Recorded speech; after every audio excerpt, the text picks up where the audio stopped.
Hello and welcome to Blockchain Gaming World episode 191. I'm your host John Jordan. Don't forget to check out my daily email. You can find that at gamestx.substack.com. In today's episode, I'm talking to Carol Vong, who is the CEO at Treasure.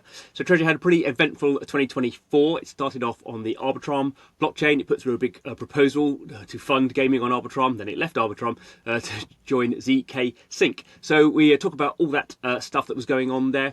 We also talk about what's been happening now. The mainnet has gone live on ZKsync and what the plans are for 2025. And amongst that, we also talk about sort of what makes Treasure different as a sort of very community-led sort of indie-focused sort of a blockchain gaming project. So I hope you enjoy that. Don't forget to subscribe to the podcast. Got some really good episodes coming out. But on with the show.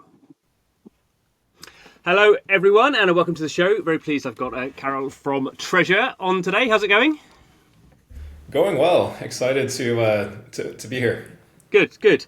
It was doing a bit of my research. It's sort of amazing that our paths haven't crossed today, because you've been around for quite a long time, and I've been around for quite a long time. So it's good to finally make the connection, and we're going to delve into what Treasure is and sort of what you've been doing, and obviously some interesting plans for the 2025. But before we do that, can we find out a bit more about you? So what's your sort of backstory? What were you doing before crypto? How did the vision for Treasure come about?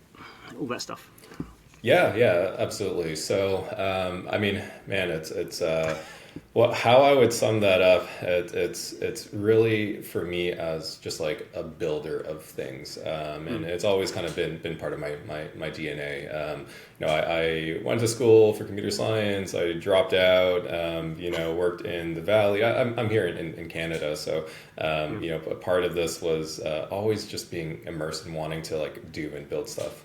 So I spent a whole bunch of time in startups and tech companies, and really sort of made my way from just like building products to then sort of like building companies of sorts. I was part of a kind of like a venture studio or a startup studio. So we were kind of incubating ideas and companies from the ground up. We had some really great exits around that, and really that led me to kind of this like venture side of things. And so it's different sort of purview, spending a lot of time in that space as well. But as I was going through that, really it was this obsession, and being in Canada, being in Toronto, I'd spent a lot of time in Waterloo, which is kind of the mecca of like all things technology here. And a lot of the early, crypto, Ethereum folks, actually went to school here and spent a lot of time. So part of that was being around that. And so I didn't necessarily sort of dive into crypto in kind of like a full-time, meaningful way. But it was always I'd say kind of circa like 2016 or so, kind of trading on the side, was taking all the random courses that were coming up and, just hacking around in my spare time. And it didn't really start to kind of merge with, I guess, my professional life.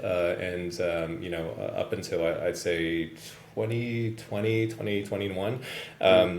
And really, it was around that time when, at the venture firm, we were starting to look a bit deeper into, we were making a bunch of crypto investments. And this was kind of at the intersection of like fintech and crypto. And really this segued into, us starting a digital assets fund. We had a whole bunch of investments, early on in folks like, Multicoin and Electric, and, they've had some huge successes too. And so part of this was, kind of starting our own foray into it.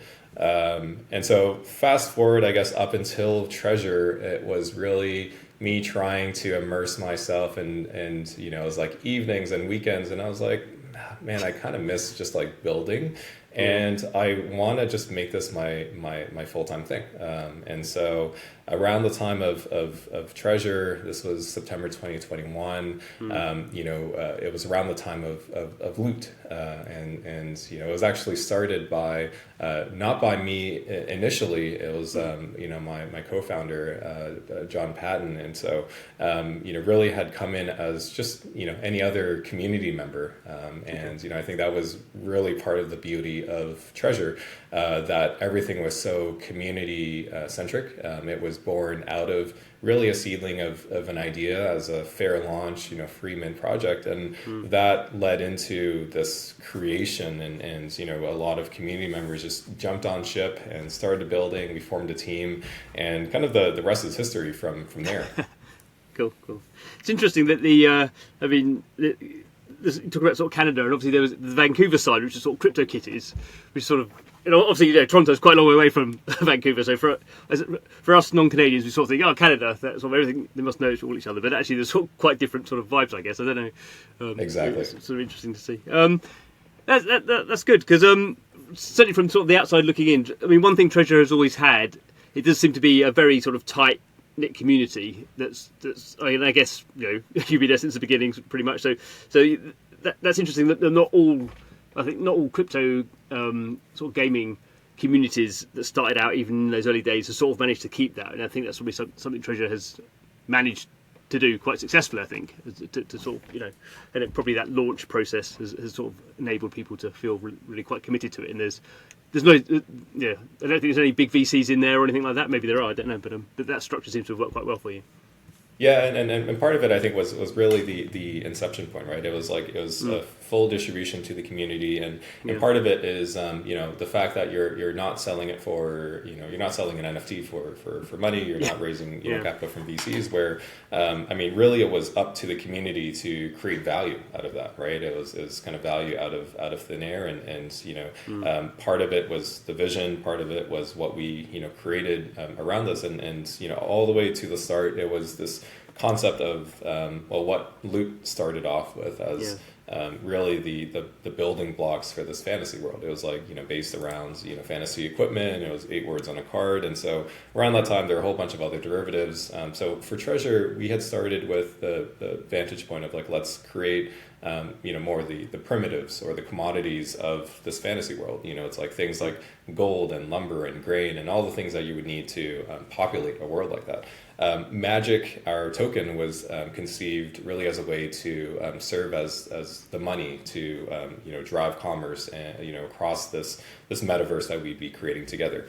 And so we kind of took those initial ideas, and it led into this I guess attempt of trying to build a world that had 2 games or 2 IPs that simultaneously could tap into this economy that was shared across both of them.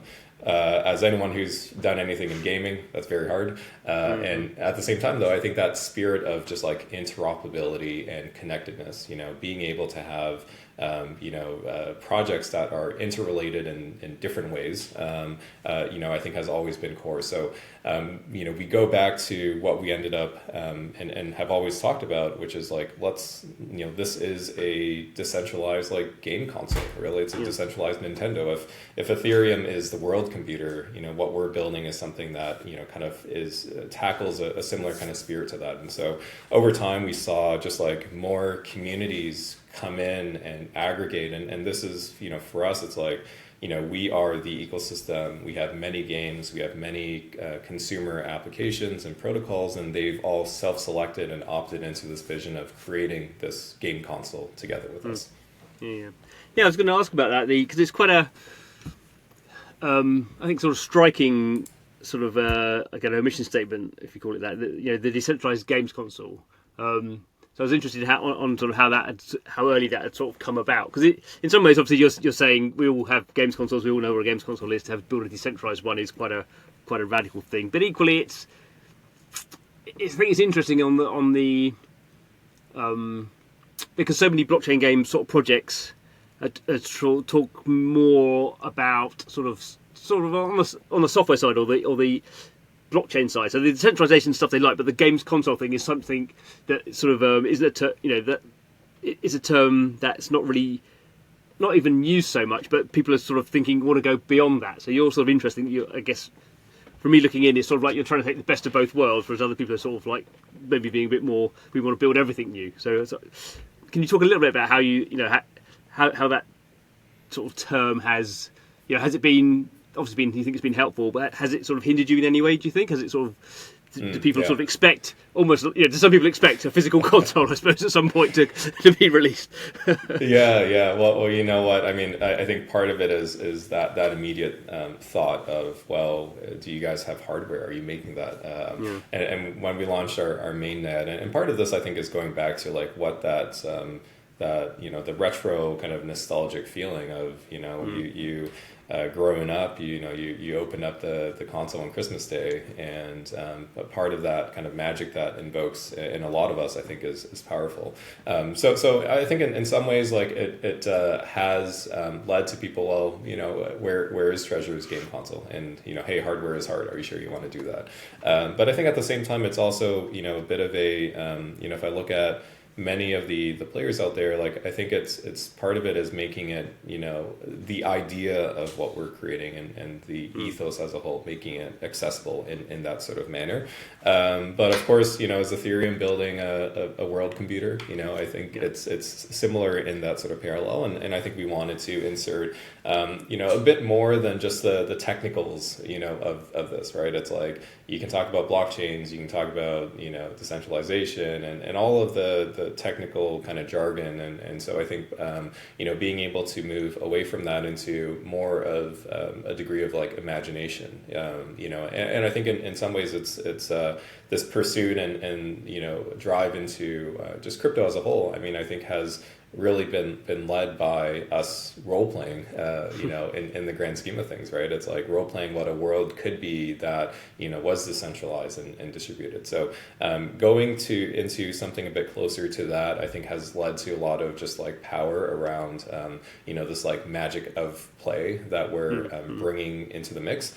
And then I think there's a more tangible, I guess, like when you look at the games industry and what is possible in terms of like the business model and how studios are being formed and incubated and launched in this space, and the manner in which the community is taking a more front row seat in game development, and just like how quickly and how differently you're going to market as a studio. I think those are also things that we're sort of touching on, where there's been this model of just extraction. A lot of it is the publishers and how that's kind of happens. What goes back to the players and the ownership aspects. So I think it touches on all of those notes for us to be able to, again, make this something that is like owned by the people, from the console itself to the cartridge to how it's built, and putting it into everybody's hands.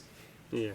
Not to overplay the point, but it's interesting as well that you mentioned cartridges there, and you sort of, when you're talking about new games, you sort of make up a little sort of cartridge of the game, and it's sort of that's part of your sort of brand marketing, which I noticed that Beam have nicked. I mean, maybe they didn't nick it, but Beam also talk about cartridges. So it's obviously an interesting sort of deep-seated sort of recognition there. And then sort of another thing around your marketing, which seems to be more recent, but you tell me if I'm wrong, is you're also quite sort of open about, or your sort of branding is about being sort of indie, which is again sort of interesting, because you're mentioning no names. Some other blockchain sort of ecosystems are much more about we're AAA, or there's a certain aspect in the sector where you want to be the big AAA, and it's interesting that you maybe you'd say some of your games are AAA. I don't know. I don't really want to get in that debate, but you seem to be quite we are sort of indie, and we know in the gaming space that they're sort of what indie means is a sort of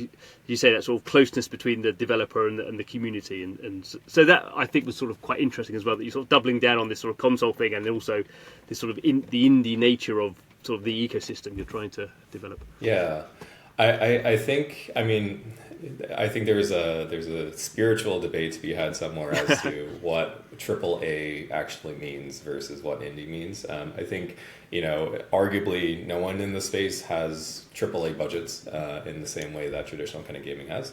But at the same time, I think for us at Treasure, like really we are firmly, I think, in the camp of whether you want to call it indie or not, it is like this this is a blockchain game, and like let's embrace that and all of the new things that we can do with that in terms of gameplay, in terms of ownership, in terms of all the other things. And I think if you look at what has historically been on more of the bleeding edge, right? It's like at some point going from desktop to mobile was indie because no one was doing it, and it unlocked like a brand new category of like how people kind of think about gaming. And so I think and you look at Steam charts, there's certainly titles that you recognize, and a lot of them are AAA, but you also have the ones who kind of come out ahead, and they are the diamonds in the rough, and it's the needles in the haystacks that are really hard to find, but they're also like changing how people think about, well,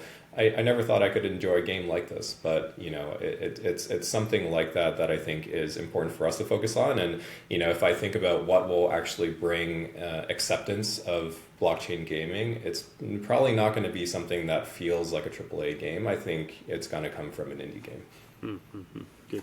Okay, so we've done sort of the branding bit. That's good. We could move on, maybe get into a bit more specific. So I'm sure you've done this to death, but I will sort of just ask the question and we'll see how it goes. So one of the big sort of news cycles that we had sort of last year was Treasure was originally on Arbitrum, which is Ethereum-based L2, and in fact you got involved with a whole thing about sort of a games fund that Arbitrum were going to put a whole bunch of tokens towards, and there was a bit of debate within the sort of DAO around that, and it actually went through. So that was sort of $200 million worth of Arbitrum tokens for gaming, but then also simultaneously you were deciding if you actually wanted to move your new blockchain, if you were going to do that on Arbitrum, or whether you were going to go somewhere else. So sort of quite sort of interesting sort of interlinked decision making there, and in the end you decided to go with ZKsync, which is what your mainnet is now live on. So I don't know how really you want to approach that. As I say, you've probably answered many questions on this, but just interesting to sort of get whatever your take is on. I'm sure from the inside it was probably quite frustrating and quite stressful, and equally other emotions as well. Absolutely, and so yeah, I mean, I think it goes all the way back to when we started Treasure. This was we were on Ethereum L1. It was at a time when things were way too expensive there, and it was just, you could never run games on L1, right? Or any that are as performant as they are today. So we needed to look for an L2. Arbitrum 1 at that time really was, I think, the only realistic candidate for us. Like a lot of them had not gone into mainnet and or maybe just didn't fit the criteria. So we ended up on Arbitrum. It was a bet that we made, and this, I think, was early on. A lot of what they had there was certainly, I think from a DeFi perspective. And I mean, that has always, I think, been really at the forefront of Arbitrum. And so we brought NFTs and games into the mix, right? And this was at a time before, OpenSea or any of the other major NFT marketplaces had started to expand to support L2s. So we created our own. There was no way to actually look at an NFT that was on Arbitrum, right? So we ended up doing that, and we spent I'd say about two and a half years or so there, and this was really in the lead up to the recent decision last year, and so I think part of this was heads down, let's build and let's make gaming great, wherever that is, and that was on Arbitrum, and that was part of the Treasure ecosystem. I think at the same time though. And we, Treasure being a DAO itself, has a lot of those moving parts, right? It's like there's a lot of coordination, a lot of elements to kind of do around that. When Arbitrum decentralized too, it kind of led to it's like DAO squared. It's like we're coordinating within this Treasure DAO, and then part of how we represent and push certain and continue to be engaged within the rest of Arbitrum was also now part of the mandate. So I think we wanted to be really good stewards of just being participants within Arbitrum, and so one of the elements there, having worked really closely with the Off-Chain Labs guys, the core developers behind Arbitrum, and many of the others, was really to see beyond DeFi, beyond what Arbitrum I think generally was sort of known for the most part, how could we provide more support for games, not just Treasure, but also any of the other players who were there, any new studios coming in and exploring and making their decision as to where to build. So part of this was the conception of this gaming program that allocated a pretty big chunk of change to games.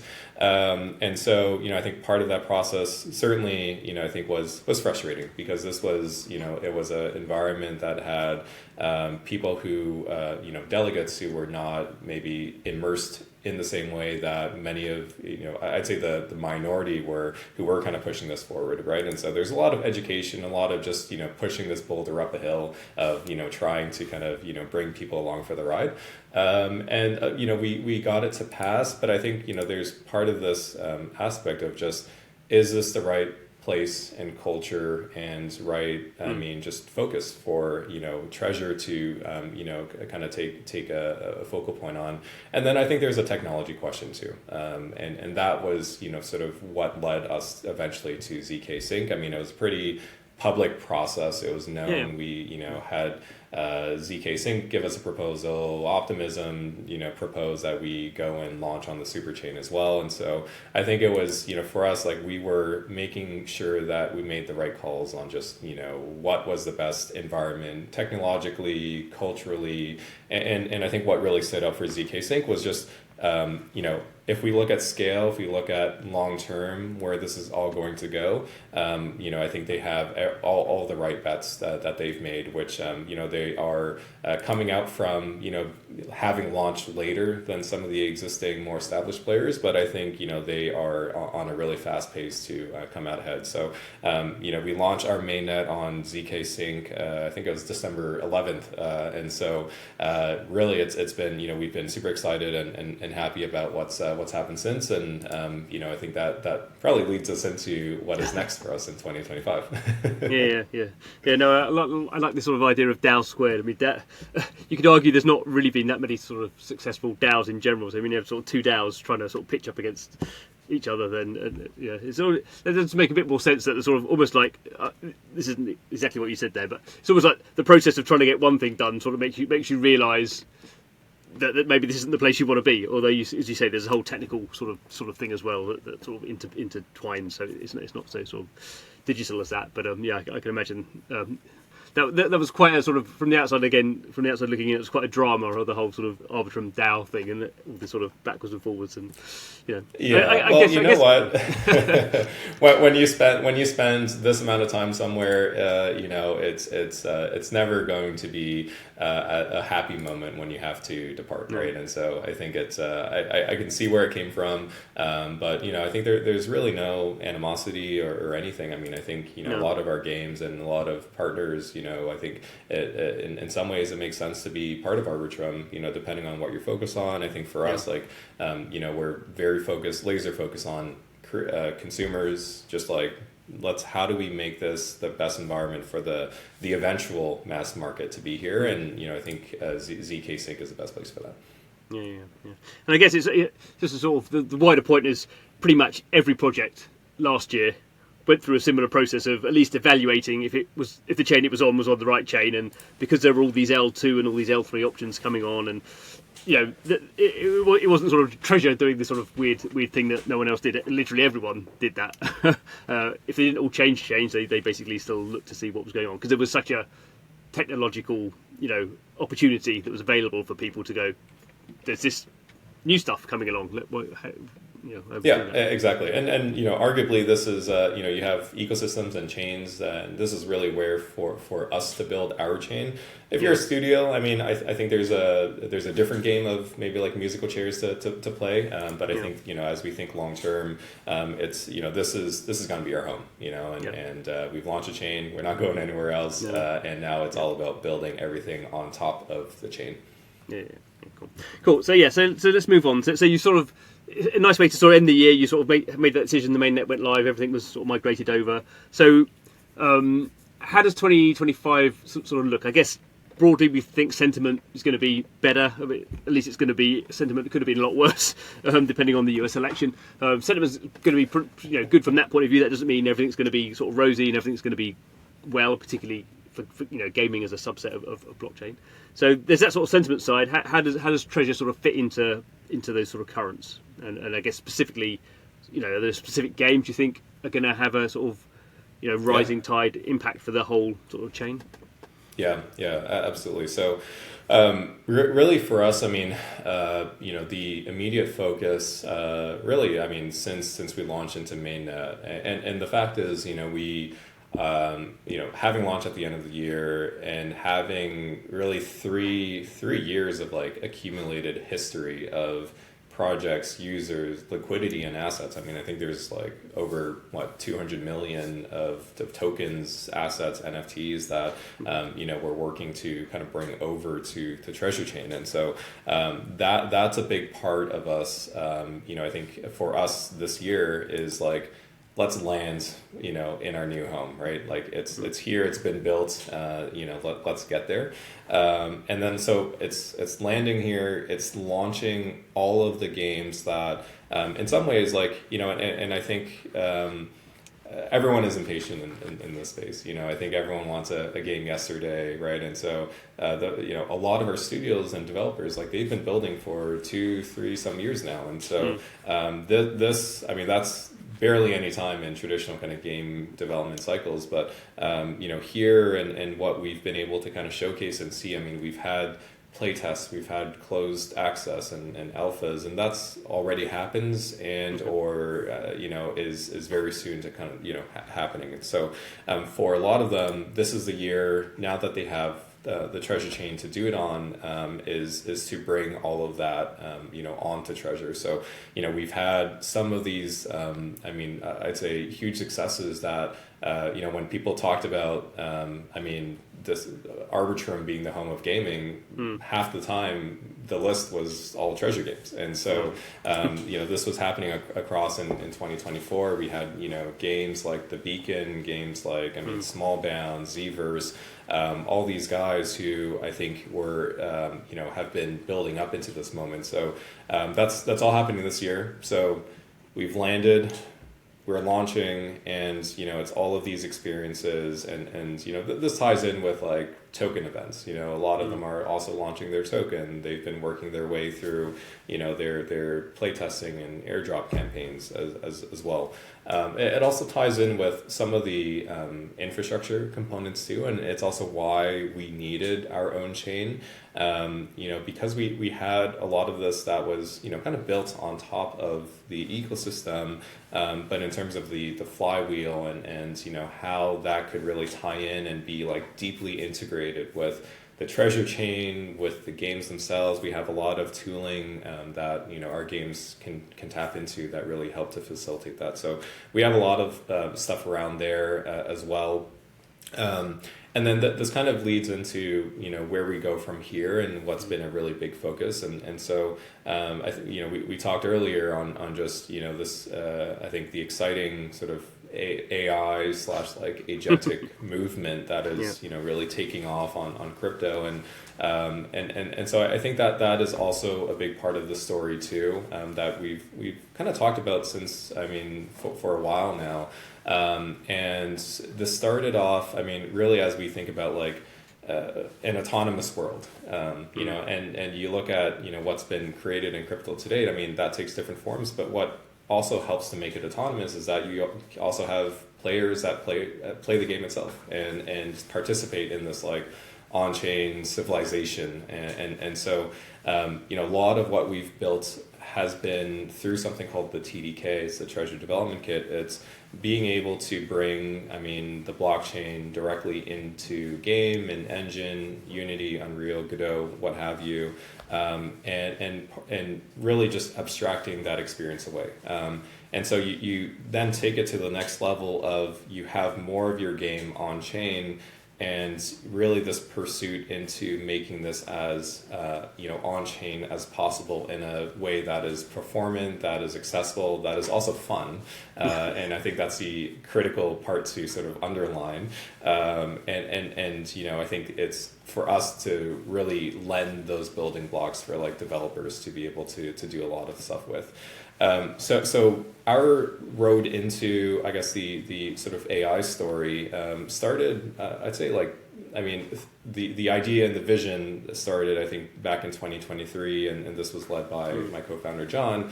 But what started to come to life was, you know, we kind of debunked some of those ideas because we were like, oh, there's no way this could even be possible right now. And so I'd say in the summer of last year, this is when we started to revisit some of those early ideas and theses as to being able to build a game that, you know, could be really just played by agents. So that led us to, you know, coming in contact with, I mean, one of the leaders that is kind of spearheading a lot of this now. So Shaw from the AI 16Z or ELIZA kind of framework, you know, he's the creator of that.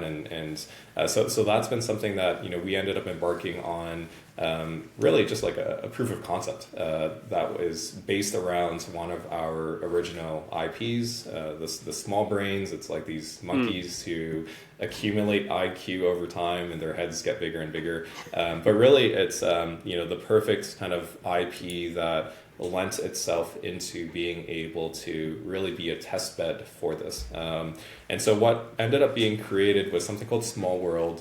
Think of it as like a Tamagotchi. You know, it's and you have like a small monkey companion or friend, and you talk to it like, you know, orally. You can, you know, talk to into a mic, or you can, you know, send it a text command, and it'll decide what to do. You know, it's kind of think of like a Sims like environment or like a Truman Show, right? It's being able to bring something like that to life where they are the ones making the decisions. Maybe they won't listen to you half the time, but you also have really emergent, interesting behaviors kind of come out where, you know, this is, you know, they've decided to play tag with you because they got bored and they're like, hey, like, can we play tag? And so you have this really kind of interesting phenomenon happen. And so as we think about where this all goes from here is, one, scaling it out, and two, creating this framework that really allows for any game developer to be able to, whether it's creating like an AI game from the ground up that is focused around, you know, these like swarms of agents that are being able to kind of play and be autonomous, or embedding that into, you know, part of your core experience or core loop. So there's definitely, I mean, we've had a lot of interest around, I mean, seeing the kind of early signs of what we've been able to do with Small World is, you know, I think really seeing that kind of expand to the next level. So a lot of our games, I mean, I'll name a few, Zverse, Variants, like they've been exploring this. Variants launched, you know, more of a NPC kind of like AI, you know, just like personality that's been, you know, kind of driving some of that lore expansion. But I think there's a lot more ground that we can all cover, you know, together with that. Okay. So I guess one of the this would be sort of one of the advantages of having sort of a more I would not say centralized, that's not right, but a more sort of fully fledged sort of ecosystem that you would have with Treasure that potentially you wouldn't have with other sort of blockchains is you can be doing some of this sort of tooling within your SDK, whatever you call it, the TDK, and then basically that goes to all the developers on your ecosystem will basically get access to that, and obviously they can, you know, use that as they will and sort of tweak that themselves. But you sort of that's a sort of advantage that you guys can sort of have in this sort of situation. I think it's that, and I think it's culture, and I think it's community, right? And I think when you combine all the things, you end up having something special. I think in isolation, that is not enough, you know, and I think it is increasingly commoditized, you know, if I'm being honest. Like, I think it's much more accessible and easy to build a game that interacts with the blockchain than it was like 2-3 years ago. And so when you have the combination of all these different pieces coming into play, I think that's where you have something that is differentiated. And for us, like being able to be opinionated in terms of and removing that decision-making process, right? It's kind of like serving it up for you so that you don't need to think about all the other stuff. As a game dev, like you have to make 1 billion decisions. Let's remove 10 of those for you and put it in a way that you also tap into really this like the network effects of the community, of the network that is on the blockchain, and then I think culturally has a vibe, that people like to work with. It's like it's more cooperative within the Treasure environment for studios, but also for communities than it is competitive. And I think that comes back all the way to the 2021 days of we want to make this like a community-driven ecosystem. You're not just coming into a chain where you're isolated. You're just doing it on your own, but you just happen to be part of something. Mm-hmm.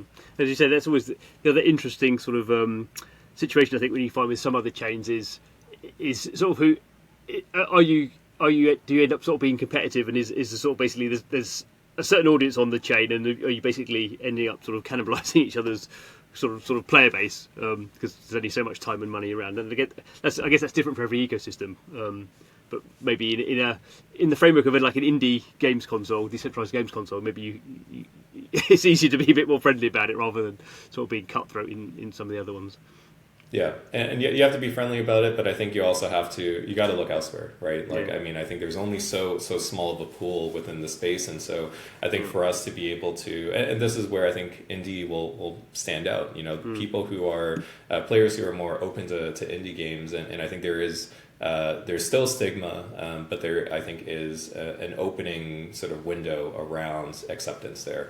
If you try to create a AAA game, I mean, you're going to be compared and needing to reach parity with all of the other AAA titles. But when you have something that is quote unquote indie, I think there's a lot more openness to, well, I mean, I'm going to try something new. This is really awesome. I can't get this experience anywhere else, right? So I think that is what we're inviting, and ultimately it we should be all looking past Web3 gaming, crypto gaming, whatever we want to call it, into broader kind of frontiers. Yeah. And maybe the AI agent stuff can help on that, but maybe that's going to be another conversation a few months down the line. Cool. Thank you very much for your time. That was really really great. Thanks. Amazing. Thanks for having me, John. Cool. And thanks to you guys for watching, listening, however you are consuming the podcast. Remember, every episode we're talking to the people who are building out this whole new way of playing games and interacting with games, and now interacting with AI agents who have their own blockchains and crypto and all this crazy stuff. It's always dynamic. You never know what's going to happen week to week. So do subscribe, don't miss out, and we'll see you next time.